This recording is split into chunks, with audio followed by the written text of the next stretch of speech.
Welcome to Classes Confidential for a series of 4 interviews on the subject of ancient scepticism. I'm here today, and my name is Tim Whitmarsh from Oxford University. I'm here today with a slightly under the weather Guy Stroumsa, who is Professor of Abrahamic Religions at the University of Oxford.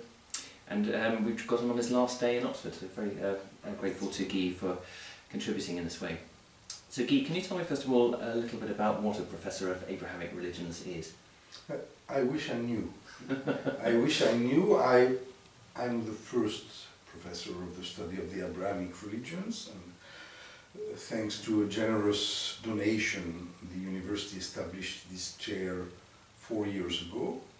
It's the first and so far the only such chair, although next autumn Cambridge will have also its professor of the Abrahamic faith and shared values, slightly different but more or less the same kind of things.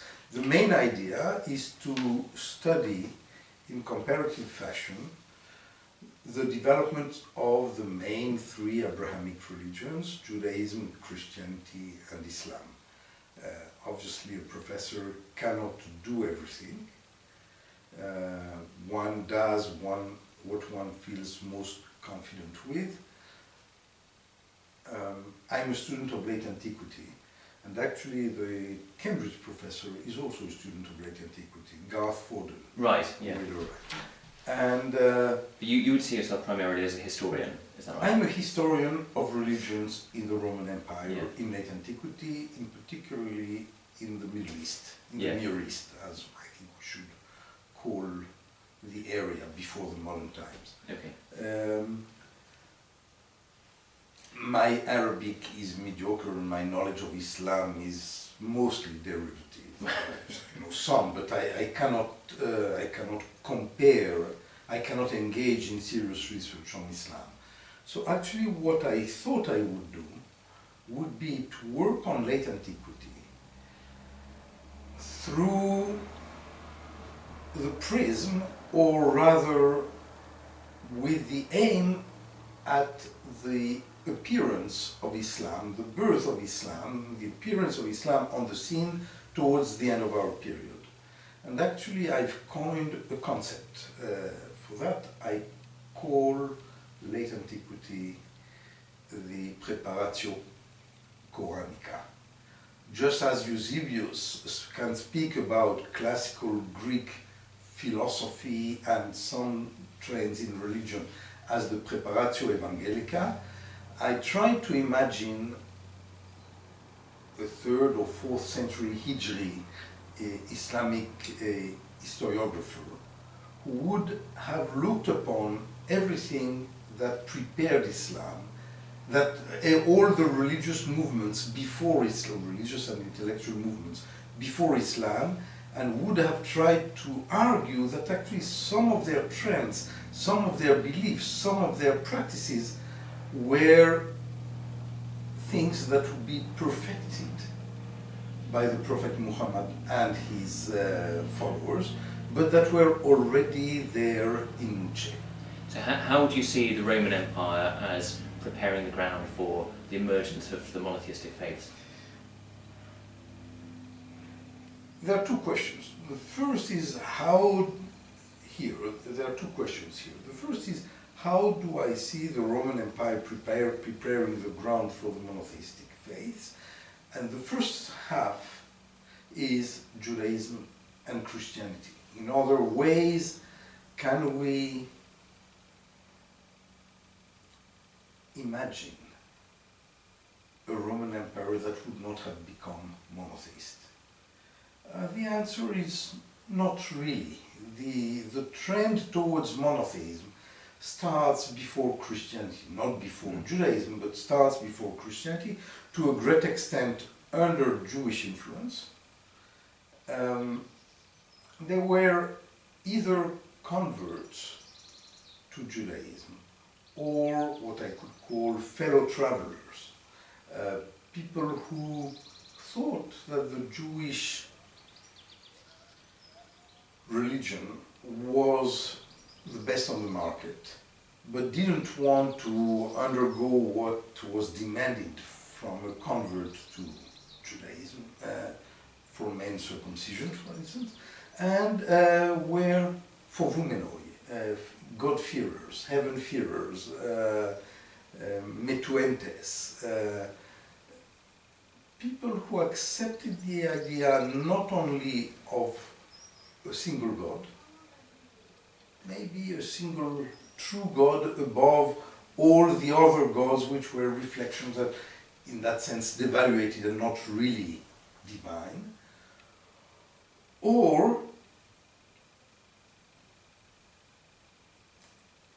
and some people also believed in the main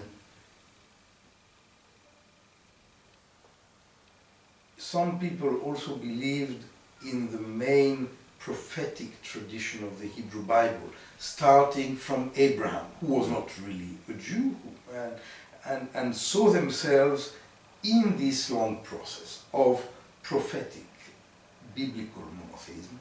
Other people, those whom we call pagan monotheists or pagan intellectuals, who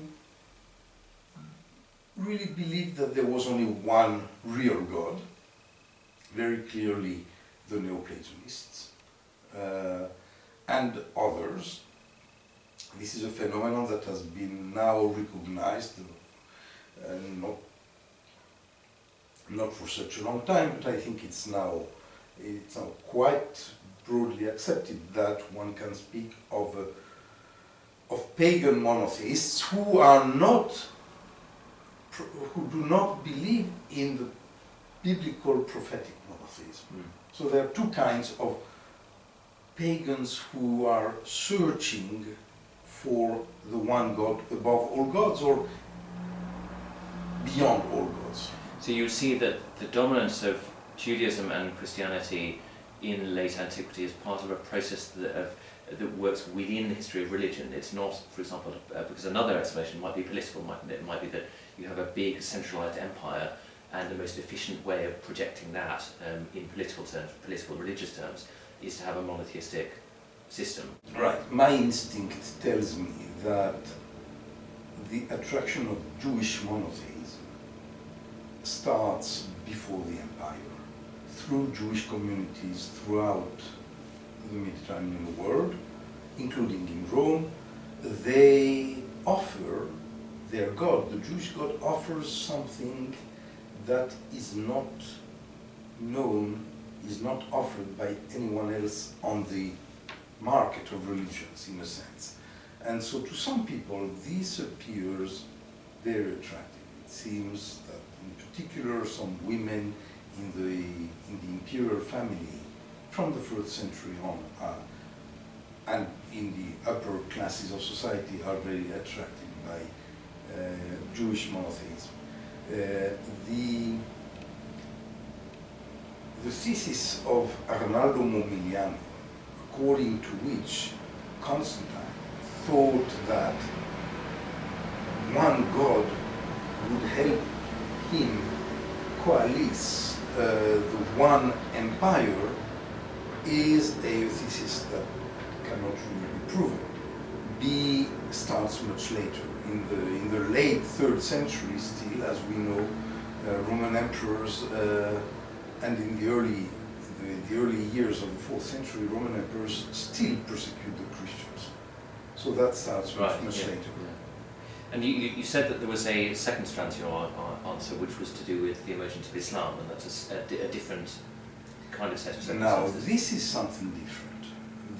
What I call Preparatio Islamica starts in what is called late antiquity proper, starting in the 4th century, not before, and from in the 4th, 5th, 6th, early 7th century, you see trends in Near Eastern Christianity, but also in Near Eastern Judaism, and also in Sasanian Zoroastrianism, and in a number of sects, movements, and other religions similar to some way, in the movements in some way of of the two Abrahamic religions, because you don't need three to speak of Abrahamic religions. Two are already enough, and it's very clear to me. For instance, the first pages of Eusebius's Historia Ecclesiastica really argue that the Christians are the true followers of the religion of Abraham. They have come back to salvage the religion of Abraham, the pure religion of Abraham, from the misinterpretation given to it by the Jews. The argument of the Quran will be exactly the same, but applied also on the Christians. Right, right. There are also other trends which partake to this preparatio Quranica, Manichaeism, various Jewish, Christian, Baptist sects such as Mandeism, the most famous of them, and a number of other sects and religious movements in late antiquity, including the Emeritus, perhaps.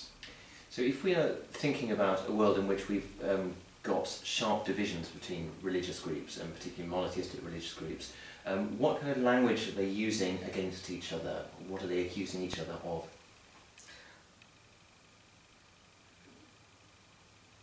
You're asking me about the main principles of polemical language. Yes. They are very good at polemicizing with one another, and just as if you permit me this comparison, in the 20th century, political movements from the left or from the right are extremely sharp in their polemics with other trends which are most closely related to them. They argue, no, these guys distort truth. We have truth. When people are very far away from a group, is very far away from your own group, there is no need to polemicize. It's not polemics to a great extent is not attempting to convince the enemy, is attempting to convince your own people not to be attracted by the enemy. I'll give you one example. In the late 4th century Antioch, John Chrysostomos has 8 virulent sermons, kataton Judaion, against the Jews. It has been shown by research, the last generation, that although his language is very sharp, and since he's one of the 5 pillars of the church in the Orthodox Christian Church of the East, what he has to say and the way he says it will be fundamental in shaping Christian anti-Semitism. But he's not really interested in converting the Jews. He is interested in calling back those Christians who are attracted by the festivals of the Jews to go back to the church and not to visit the synagogue. In a sense, it's difficult to imagine today, but in the 4th century, it seems that Christianity was a black and white religion and Judaism was a polychromatic religion. It was much more attractive. They sang better in synagogues. They had very curious festivals. And the Christians in Antioch would move from the church on the one side of the main plaza, if you want, to the synagogue to see what they're doing, and to, just as I'm Jewish, but I go to listen to evensong in Oxford colleges from time to time. They do it very well. And that's what makes Chrysostom furious. Don't be attracted. So, polemics is really a kind of defensive. It has the shape of polemics, but to a great extent it is a defensive or protective language. And the form it takes is that the other guys don't know what they're talking about. They were the recipients of something that was once a true religion, and they distorted it. This is what the Christians say about the Jews, and what the Muslims will say about both the Christians and the Jews. There are also, of course, internal polemics. The Orthodox in each camp, and Orthodox are those who belong to the king's party, basically. The Orthodox argue against the heretics. The heretics also think they are good Christians, but in fact they've distorted the true meaning of Christianity, and everyone is the heretic of the other.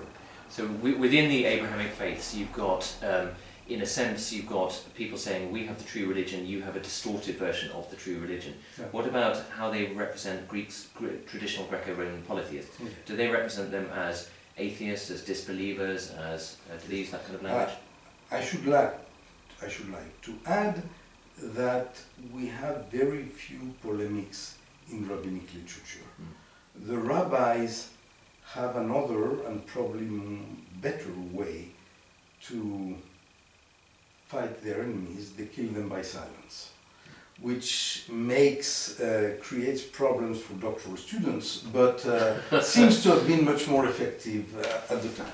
Now, about views of Jews or Christians or Muslims, about people who believe in more than one God, pagans, are very simple. These are atheists. Those who don't believe in the true God are atheists because their gods are false gods. Right. Yeah. So they are atheoi. The Jews in rabbinic literature, you don't find a similar concept to atheists. The concept used in rabbinic texts is always apikosim, apikoros in singular, that is to say Epicureans. Right. And this is the same among Greek philosophers. The Epicureans are out of the pale because they don't believe in punishment and providence at the for the individual person. So your actions will not be sanctioned, and therefore no religion can be established if you don't believe in providence. So the rejection of the Epicureans outside of the pale is first something developed by the Platonists and the Stoics, and then the rabbis pick it up. For them, it's the term of opprobrium by definition. That's fascinating. Well, I think we should leave it there, Guy, but thank you so much for giving us this time on your last day in Oxford. Thank you very much.